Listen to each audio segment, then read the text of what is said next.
Eli mä oon Laura Harttin tosiaan, moikka! Mä pistän tuolta ahaa, PowerPointin, kunhan mä löydän oikean. Tosta. Tässä on ihan siis kaikki 3 diaa. Eli ei sen ihmeempi. Lähtikö se sille esityksen? Noin. Eli Siirin kanssa tosiaan sovittiin tuossa muutama viikko sitten, että tuun kertoilemaan mun omasta urastani fysioterapeuttina. Mä oon valmistunut 2009 Porista. 2006 aloitin ja 2009 tosiaan valmistuin. Ja viimeisestä harjoittelusta jäin sitten nykyiseen työpaikkaani. Eli silloin firma kulki nimellä Pirkanmaan erikoiskuntoutus, mutta nykyään tosiaan ollaan parin mutkan kautta osa Mehiläisen konsernia. Mä en löytänyt alkuperäistä Facebook-postausta, mutta mä löysin tämmöisen päivityksen, minkä mä oon tehnyt tästä postauksesta muutama vuosi myöhemmin. Eli 2008 maaliskuussa mä oon ollut vahvasti sitä mieltä, että neurologia ei ole minun kenttäni missään nimessä. Tästä vuosi eteenpäin niin olin harjoittelussa siellä paikassa, missä nyt olen töissä, ja teen neurologista fysioterapiaa. Olen tehnyt nyt, onko 16 vuosi menossa, eli silleen menestyksekkäästi taas opin, että koskaan ei pidä sanoa ei koskaan.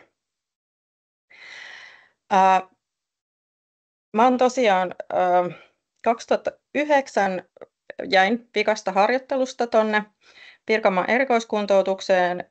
2015 yritys myytiin Tutoris Oy:lle.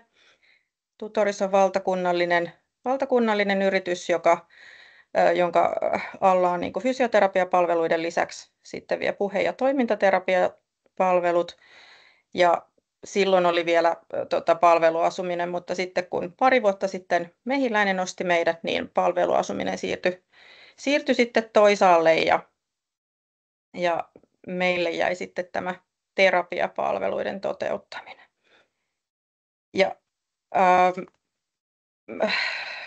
tosiaan mä opiskeluaikana tein itse asiassa useamman harjoittelun neuron puolella. Mun jopa eka harjoittelu oli neuron puolella yksityisellä. Mä opiskelin Porissa, mutta mä tein kaikki harjoittelut Tampereella, niin mä sitten hain niitä harjoittelupaikkoja silleen vanhanaikaisesti soittelemalla tai lähettämällä sähköpostia eri paikkoihin, ja pääsin sitten just yksityisiin aika hyvin, ja tajusin sitten myöhemmin, että nehän oli siis kaikki neurologisia paikkoja, myös se eka. Siinä kohtaa, kun tajusin siellä tokavikassa ja vikassa harjoittelussa, että Samperi, että tämä neurologiahan on niin kuin aivan mieletöntä, niin siinä kohtaa tuli jopa vaikeuksia sitten opinnäytetyön kanssa, joka liittyi ergonomiaan, koska sitä ennen mä olin aivan varma, että musta tulee työterveysfysioterapeutti, mutta ei tullut. Eli sitten vaan rutistettiin äkkiä valmiiksi tai oppari, että pääsi tekemään sitä, mistä nauttii. Monta kertaa olen nauranut, että neurologia on siis maailman typerin asia, mihin lähtee erikoistumaan ihan sen takia, koska siitä ei kukaan tiedä oikeasti vielä yhtään mitään. Meillä on paljon tutkimusta aivoista ja keskushermostosta ja niin poispäin, mutta vielä enemmän on sitä, mitä me ei tiedetä. Eli viikoittain tulee vastaan niitä tilanteita, kun asiakkaat kysyy jotain, että no miksi tämä on näin tai miten toi on noin ja miksi se toimii tällä tavalla. Ja siinä olet sitten aina, että niin, että sen kun joku meille joku päivä osaa kertoa, niin hyvä on. Mutta että todella paljon on vielä kaikkea, mitä ei tiedetä. Mä 2009, kun valmistuin, niin 2011 mä menin jo sitten lymfaterapeuttikoulutukseen tai lymfaterapeuttikurssille. Ja siitä on tullut mulle tämän neurologian ohella semmoinen ihan mieletön intohimon kohde. Ja semmoinen, mä voisin puhua teille lymfaterapiasta siis kokonaisen päivän, niin sen takia mä en ala puhua siitä sen enempää. Mutta ja mä menin sinne sen takia, mä muistan, mulla oli siis tetraplegia eli neliraaja halvaantunut syviasiakas, selkäydinvammainen asiakas. Ja muistan kuuma kesä ja häneltä tietenkin puuttu alaraajoista lihaspumpputoiminta täysin, kun ei siellä mitään toimintaa tietenkään ollut. Ja alaraajat turpos tosi voimakkaasti. Mä muistan, että kun me siirryttiin plintille ja sitten mä nostin hänen jalat psoastyynyn päälle ja saatoin vielä siinä terapian aikana ehkä jopa vähän silleen sivellä silittää niitä jalkoja sinne niin kuin proksimaalisuuntaan sitä ihon pintaa. Ja ihan jo se, että ne jalat oli siinä ylhäällä, niin joka kerran jälkeen ne jalat oli pienemmät sen terapian jälkeen. Ja se oli semmoinen mulle, että niin kuin joku juttuhan tässä nyt on, että miksi tämä tekee näin ja miksi se tulee takaisin. Niin kuin, ja miksi se auttaa, kun mä niin kuin ohjaan niin kuin, tai sivelen niitä jalkoja. Ja se oli semmoinen asia, mikä sai mut siis niin kuin vähän ärsyyntymään siihen, että mä en tiedä.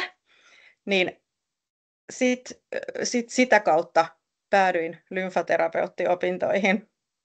Ja se oli kyllä ihan ehdottomasti oikea ratkaisu.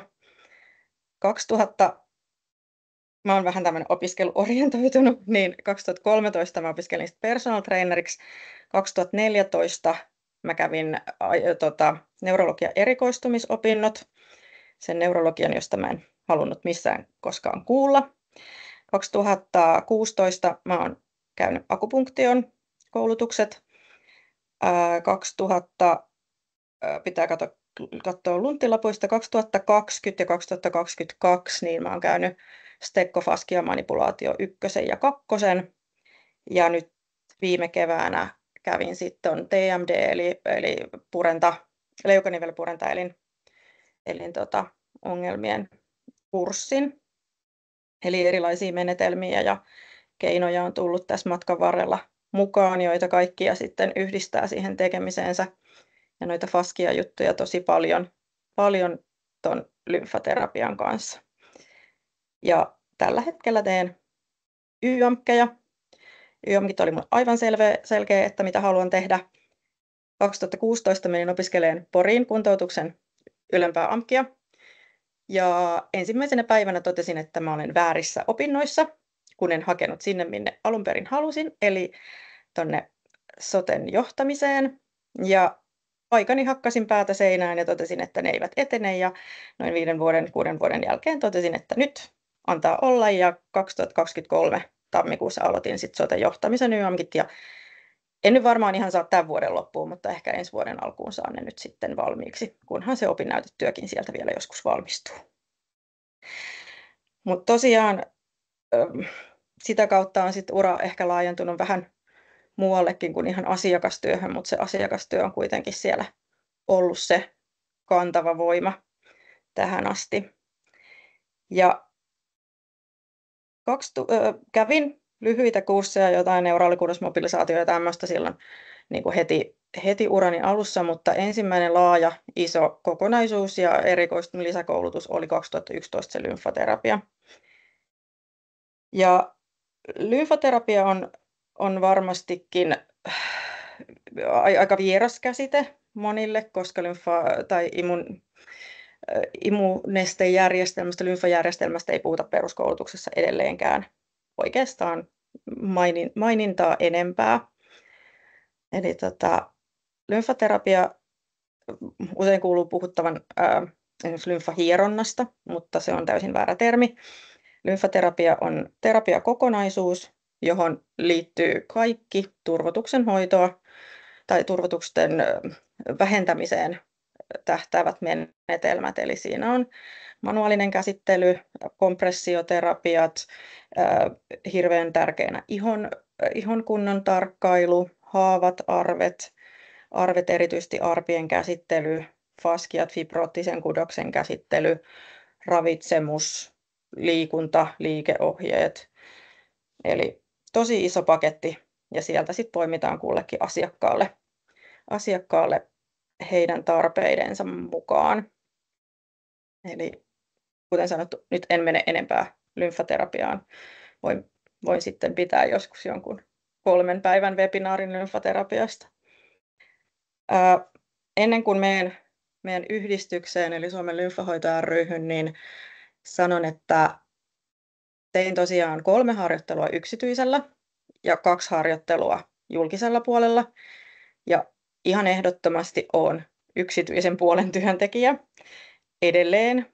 Nyt varsinkin tässä, kun näitä hyvinvointialueita on puitu ja niitä työoloja ja muuta vastaavaa, niin edelleen tuntuu, että on kovin autoritääristä ja hierarkista se meininki ja johtaminen ja kaikki siellä julkisella puolella. En tiedä, en ole ollut töissä, mutta tämä on se mielikuva, mikä mulla on. Niin ehdottomasti olen yksityisen puolen työntekijä. Eli mä olisin varmaan ollut liian suorasanainen sinne ja liian ehkä innokas kehittämään tai jotain sinne julkiselle puolelle, niin musta on ollut ihana, että yksityisellä on saanut sitten myös toteuttaa itseeni ja kaikkia niitä ideoita ja ajatuksia, mitä on ollut niin kuin kauttaaltaan. Eli se on kyllä ollut, se on mikä kenellekin sopii, mutta se on ollut mulle hyvä valinta. Mutta sitten tosiaan meidän yhdistyksestä eli Suomen lymfahoito ry:stä puhutaan SLH:sta. Mä usein käytän SLH-lyhennettä, jos mä kirjoitan jonnekin jotain, mutta sitten varmasti törmäätte tuohon lykoterapiasta puhutaan tai lykoyhdistyksestä. Ja lyko tulee sanoista lymfahoidon kokonaisuus ja se on tuossa meidän logossakin tyyliteltynä tuo lyko. Ja se tarkoittaa nimenomaan sitä kokonaisvaltaista, kaikki ne osa-alueet sisältävää yksilöllistä lymfaterapiaa. Ja se on silloin 95, kun on yhdistys perustettu, niin silloiset perustajat ovat sen miettinyt tämän termin ja sieltä se on sitten vakiintunut käytäntöön ja käyttöön. Toinen, mihin varmasti ehkä törmäätte jossain kohtaa, niin on Vodder-terapia. Vodder-terapia on myös lymfaterapiaa. Painotukset on ehkä hiukan erilaiset, mutta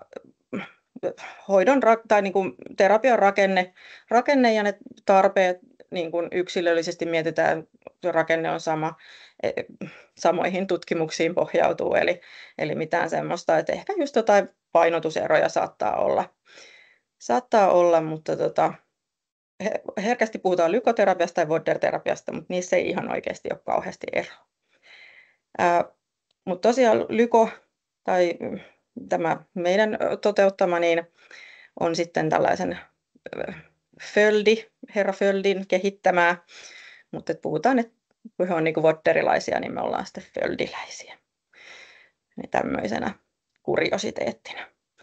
Meillä on noin 300 jäsentä yhdistyksessä ja totta kai tärkeänä on niin kuin noi lisäkoulutukset meidän jäsenille, että nyt on esimerkiksi marraskuussa ollaan järjestämässä niin kuin, pään ja kaulan alueen turvotuksista ja arvista ja kudosmuutoksista koulutusta.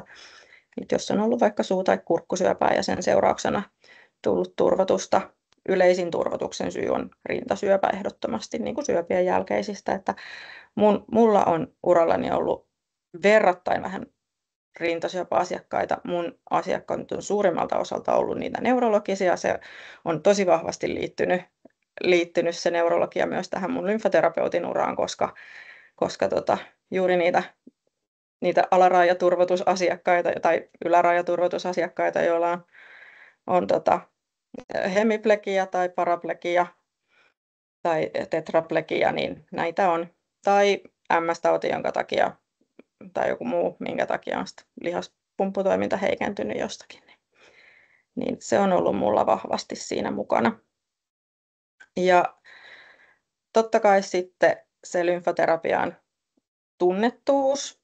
Tässäkin yritän nyt teille, että muistatte, että on muutakin kuin vain manuaalista käsittelyä, ja se, että se tarve on oikeasti tosi iso.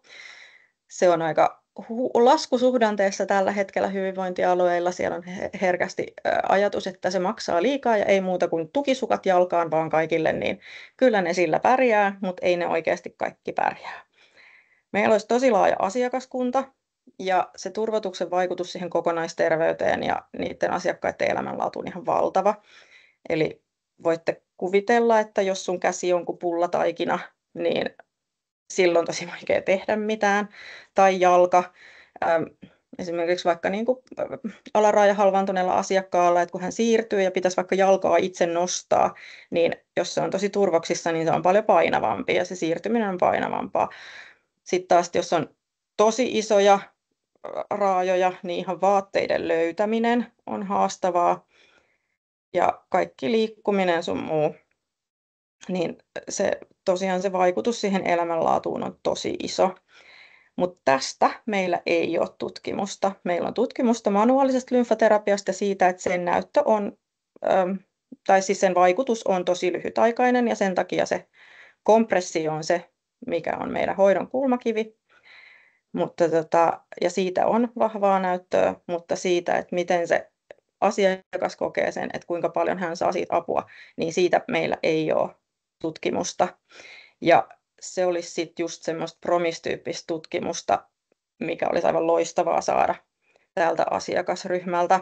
Ja siinä ehkä sitten palloa teille päin, eli meidän yhdistys mielellään ottaisi opparin tekijöitä. Me voidaan miettiä aihetta tai voidaan yhdessä miettiä aihetta, jos sieltä tulee joku semmoinen, mikä kiinnostaisi, niin me ollaan avoimia myös ehdotuksille. Eli että todella kaivattaisiin niin kuin juurikin sitä näyttöä ja sitä, että mitä sillä lymfaterapialla voi saavuttaa muutakin kuin vaan se, että siinä on sentit jossain jalassa tai kädessä niin kuin vähentynyt. Mutta mulla ei ehkä tämän enempää ole sanottavaa itsestäni tai yhdistyksestä. Mä pistän tämän jaon pois, niin en mä tiedä, onko kellään mitään kysyttävää tämmöisestä, mutta niin. No mä voisin ehkä heittää tämmöisen kyssärin, että onko tullut mitään, mitä sä niin kuin opiskeluaikana teit tai jätit tekemättä, mitä sä ehkä niin kuin nyt jälkikäteen ajattelisit, että sä voisit tehdä toisin, mitä me nyt tällä hetkellä niin kuin opiskelijat pysyttäisiin se huomioida ja sitten ehkä ei tehtäisi samoja virheitä tai jätettäisi tekemättä asioita, mitä sä oot tehnyt? No, mun täytyy sanoa, että mä oon ollut siinä onnellisessa asemassa, tai omasta mielestäni, kun mä oon opiskellut Porissa, niin siellä ei ole siihen maailman aikaan ollut vielä sitä problem-based learningia käytössä.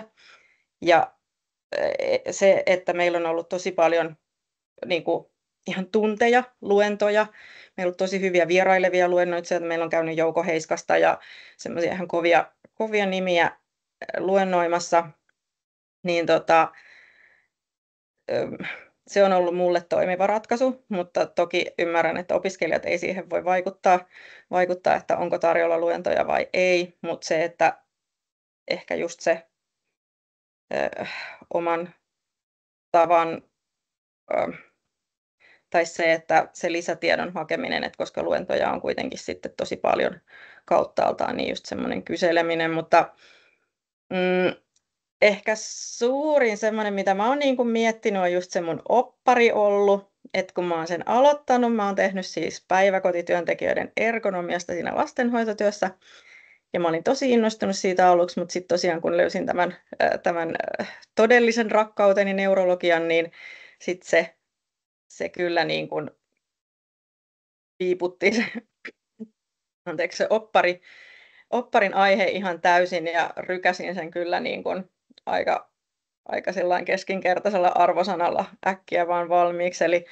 Eli se on ehkä semmoinen, että kun oppari joutui aloittamaan sen tekemisen kuitenkin verrattain aikaisin ja neuron kurssit tuli vasta sit siellä ihan lopussa, niin en siinä kohtaa halunnut enää vaihtaa aihetta, mutta ehkä se, että kansi miettiä, vaikka ei olisi niitä neuron kursseja käyty, niin että voisiko sieltä esimerkiksi löytyä joku kiinnostava kenttä tai semmoinen, että se oppari olisi semmoinen, mikä oikeasti kiinnostaisi ihan loppuun asti, koska siinä kyllä mietin jo, että jääkö valmistuminen siitä kiinni, mutta ei onneksi. Kiitos. Tämä oli erittäin hyvä ja itsellekin ajankohtainen aihe, kun sitä opparia tässä ollaan työstetty. Niin hyvä, kiitos. Oliko muilla mitään kysymyksiä? No mä voin kysyä ainakin ensinnäkin kiitos, että oot tullut kertomaan. Mun mielestä tämä on ollut tosi mielenkiintoinen aihe muutenkin.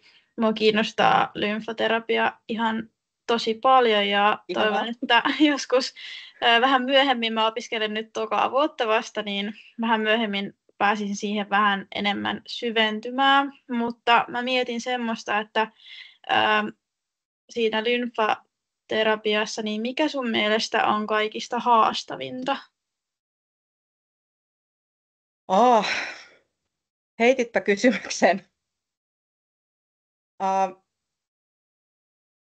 Musta ehkä lymfaterapia, no toki tämä pätee siis niinku varmasti niinku kokonaisuutena kaikkiin fysioterapian asiakkaisiin, mutta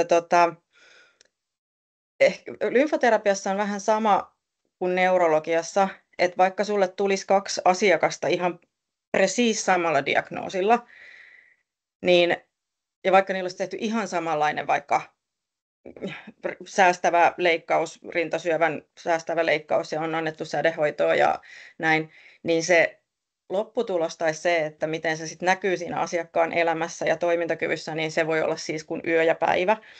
Eli just se on ehkä haastavinta, mutta se on myös niin kuin kiehtovinta ja kiinnostavinta, että sä lähet hakemaan sille tietylle asiakkaalle sitä just oikeaa niin kuin ratkaisua, että mitä tämä asiakas tarvii, mitenkä ja niin kuin missä määrin ja että mikä hänen esimerkiksi arjessaan on mahdollista, niin se on ehkä semmoinen niin haastavaa, mutta myös tosi kiehtovaa.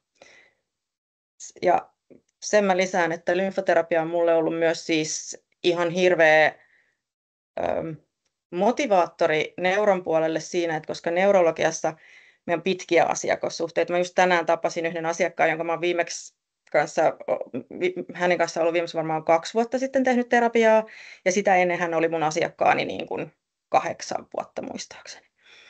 Eli että silloin kun hän on meillä alkanut käymään, niin mä olin hänen kanssaan sit siitä asti, että asiakassuhteet on pitkiä, ja kun puhutaan vaikka selkäydinvammaisesta asiakkaasta, niin siellä nyt ei tapahtunut mitään suunnattomia edistymisiä, että kun se selkäydin on poikki, niin se selkäydin on poikki, että siellä ei nyt välttämättä sitten kyllä niin kuin hypätä kävelemään, niin se on niin hidasta ja ne tulokset on minimaalisia, tai se tulos voi olla se, että pysytään samalla tasolla, niin lymfaterapian ihanuus on siinä, että kun se asiakas tulee ja sitten vaikka niin kuin sidotaan ne jalat tai kädet ja se turvotus lähtee pois, niin se on niin konkreettinen ja kuitenkin verrattain nopea se tulos, niin se on kyllä semmoinen iso motivaattori. Joo, kiitos. Toi kyllä avasi aika hyvin. Mä itse ehkä kamppailen semmoisen kanssa, että tuu kokeeksi semmoista riittämättömyyden tunnetta, jos se asiakas ei saa sitä apua, mitä itse haluaisi antaa. Sä olet asian ytimessä tässä, koska se on ehkä meillä kaikilla ja varsinkin nyt ihan yhteiskunnallisen tilanteen vuoksi rahat on vähissä ja kaikkien olisi niin kuin tässä samassa niin kuin muurahaiskeossa pärjättävä, niin kyllä se tarkoittaa sitä, että terapiamäärät vähenee ja käyntimäärät tai asiakas saattaa olla, että hän saa kieltävän päätöksen, ei saakaan enää terapiaa ja ei saa niitä apuvälineitä, mitä itse kokisi, että olisi hyvä, että asiakas saisi. Et se on niin kuin se riittämättömyyden tunne, niin tosi kannustavasti sanon, mutta siihen vaan valitettavasti törmää jatkossakin. Että tervetuloa fysioterapeutiksi. Joo, mä uskon, että toi on ehkä vaan semmoinen aihe, mihin täytyy oppia, että kaikkea ei voi välttämättä pelastaa. Joo, ei. Ja just se, että jos se olisikin vaan oma itse, joka siihen asiaan pystyisi vaikuttaa, mutta kun siinä pitää huomioida just monia eri juttuja ja asiakkaan lähipiiriä, missä hän asuu, ja just sitä, että onko hänellä mahdollisuus saada tiettyjä apuvälineitä tai onko hänellä mahdollisuus käyttää niitä ja ihan asiakkaan motivaatiokin, onko hän kiinnostunut, vaikka itse tietäisit, että nyt tämä asiakas hyötyy tästä ja tästä, mutta sitten jos asiakas sanoo, että häntä ei kiinnosta, niin suottapa sitä sitten siinä väkisin yrittää, että niinkin voi käydä. Ei usein, mutta voi.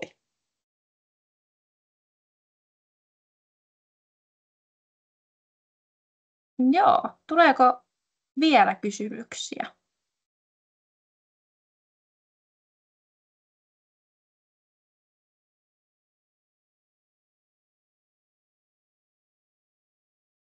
Se oli niin tyhjentävä esitys Lauralta.